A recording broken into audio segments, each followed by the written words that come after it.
Busy sa work, tapos may mga Christmas parties pa, family gatherings, kitang-kita na talaga yung dark eye bags, puffiness, tsaka fine lines ng mata ko. Pero pakita ko sa inyo yung before and after ko gumamit ng eye patches. So ito nga pala yung tinry ko, yung Lanvena Vitamin C Hydrogel Eye Patches para makita ko kung legit pa talaga. So yung una kong napansin, super thin niya pero hindi siya madaling mapunit. And meron pa siyang kasamang parang spatula or spoon para mas madaling kuhain yung product. At tingnan nyo, napaka-moist nung hydrogel. Madali lang naman siya gamitin. So kunin nyo lang yung parang na maliit na spoon.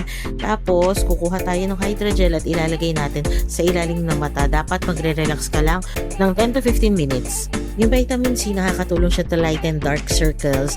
Tapos parang nagiging hydrated yung ating under eye area. Kaya nakakatulong ito sa fine lines at puffiness. At ang gusto ko dito sa product na to, ang dali niyang ma-absorb.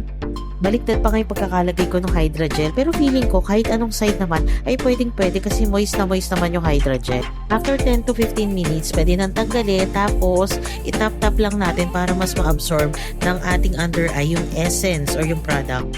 Pwede nang ilagay sa ref yung product para mas relaxing sa feeling. After gamitin, ramdam ko na agad na mas hydrated at saka mas fresh yung eyes ko at saka parang humupa na rin yung puffiness.